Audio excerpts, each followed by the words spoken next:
A pergunta agora é do Paulo de Sesimbra. Muito prazer, Paulo. Muito obrigado pela tua pergunta. Vamos ver o que diz o Paulo. Andy, há tempos li numa revista que havia o movimento GOIs e que este movimento não era de gays, mas sim homens que aceitavam os homens gays e não são homofóbicos e até poderiam ter envolvimento afetivo, mas não sexual com os homens. Não praticam sexo anal. Andy, não entendi se isso é mais um movimento dos que têm vergonha de sair do armário. O Andy tem conhecimento desse movimento ou é mais uma notícia falsa para criarem sensação? Bem, que a coisa é simples. Eu digo isso todas as vezes, já ninguém mais acredita em mim. Né? Mas pronto. Sim, o movimento GOI, ou GOIs, são um gênero de homens que faz sexo com homens, mas não se consideram homossexuais. Existe uma outra sigla que se usa também, HSH, homens que fazem sexo com homens. Os GOIs estão nessa situação, considerando que os HSH não são só os GOIs, ok? É complexa a questão, mas são homens que fazem sexo com homens, no caso dos GOIs, sem sexo anal, é só o sexo oral, outros segmentos nem isso, é só o afeto corporal, enfim, essa coisa toda. Os homens que fazem sexo com homens às vezes não tem nada que ver com os GOIs normalmente são assumidos, se declaram GOIs, os HSH normalmente não, eu já estou colocando os HSH aqui já para ampliar a questão, normalmente ali já é por uma questão de homofobia internalizada, ainda que fazem sexo com outros homens, não se consideram homossexuais, muito pelo contrário, se consideram verdadeiramente machos, é uma coisa entre machos, né? E é assim exatamente que eles concebem essa questão, pronto. Essa é uma situação extremamente complexa, tá certo? Que envolve muitas questões da psique, ok? Por que ora bolas, homens que fazem sexo com homens? Claro que aqui na maioria esses homens são homens casados. Eu vou fazer aqui um pequeno parênteses. Aqui há uma grande autoridade no assunto, a doutora Isabel Dias, da Universidade de Porto, fez uma pesquisa, um trabalho aqui, um trabalho de ponta, que é bastante conhecido no meio acadêmico, que foi despertado por uma situação que, por que aqui em Portugal começou a acontecer um fenômeno que estava começando a acontecer em outros países e que o primeiro onde isso aconteceu foi nos Estados Unidos.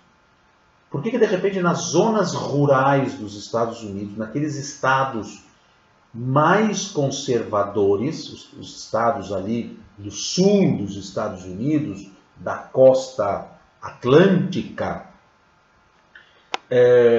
de repente, há uns 10 anos atrás, os índices de HIV, de SIDA, começou a subir numa população que era insuspeita, a população de uma zona rural, homens já numa faixa etária de 40, 45, 50 anos, e homens todos casados naquela tradição.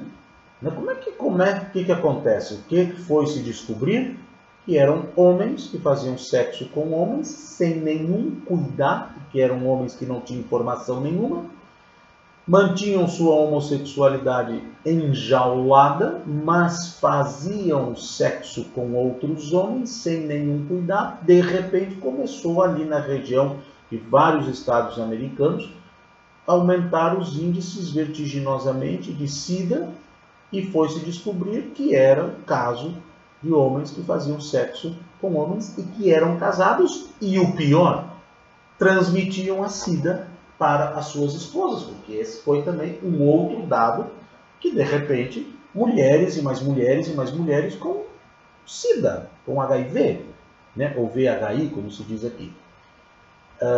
E aí foi se ver isso. Esse mesmo fenômeno aconteceu aqui em Portugal, nas zonas mais conservadoras de Portugal. Isso é sempre assim.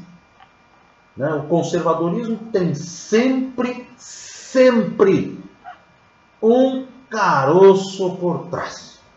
Sempre. Tenham isso como uma regra geral. Conservadorismo tem sempre um caroço por trás. Como se diz, nesse angu tem caroço. Então, aqui em Portugal, e esta uma grande autoridade no assunto, foi fazer um trabalho de pesquisa, investigação e busca e ver do que se tratava. Passou meses e meses e meses fazendo esse trabalho, constatou-se que se tratava da mesma situação. Os lugares mais conservadores, os lugares normalmente mais rurais, onde o conservadorismo é ainda pior, então ali os homens que fazem sexo com homens começam a disseminar doenças, né, sobretudo AIDS, que é uma doença, né, que quando chega num determinado lugar, se não existe cuidado, ela, né, começa a ter esses dados, né, começa a se disseminar, e foi o que aconteceu. Aqui em Portugal também, nas regiões de Trás-os-Montes, etc., o índice de pessoas infectadas, sobretudo as mulheres, porque o que levanta a suspeita é quando mulheres insuspeitas, que não são elas, né, o pivô da coisa, chegam ao médico, vão fazer um exame, alguma coisa, mas como é que é HIV?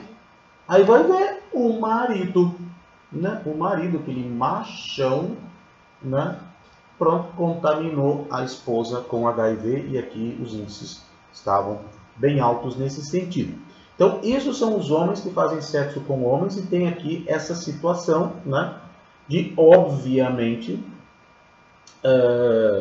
muita homofobia internalizada. E os góis se declaram, né, góis que se declaram terem relações afetivas com os outros homens, mas não se declaram gays, né? Bem, os afetos humanos nós temos que considerar, é uma coisa muito complexa, ok? Nós não podemos ser aqui levianos, uma coisa muito complexa. Agora, não quer dizer que não se observe, sim, também, e na maioria dos casos, talvez até, arrisco a dizer, se trate apenas de uma dificuldade de assumir, né, a sua orientação sexual com plenitude e plenamente. Agora, vejam bem o que eu estou dizendo. Isso é um perigo, porque a impressão que dá é que se está simplificando a coisa, e as coisas não são simples assim como parece. Já no que se diz respeito a, ou melhor dizendo, no que diz respeito a questões de sexualidade, psique, afetos, né, as coisas são bastante complexas. E o modo como as pessoas moldam, trabalham, manifestam, vivem os seus afetos é uma área muito, muito complexa e muito, muito plural, né? Há muitas coisas que normalmente as pessoas tendem a colocar tudo numa gaveta só. Mas isso não elimina o fato de que, sim, os góis, muitos, sim, se trata apenas de uma dificuldade, talvez, de assumirem a sua sexualidade plenamente. Ok? Então pronto. Essa creio que é a questão a respeito dos góis. Ok? Creio que é isso. Pronto. Então, Paulo. Então, o que tu achas, Paulo? Onde termina o galanteio e começa o assédio? Ou então aquela questão lá da matemática inexata? O que tu pensas, Paulo? Ficarei muito feliz se tiver um comentário teu. Muito obrigado, grande beijo e vamos adiante.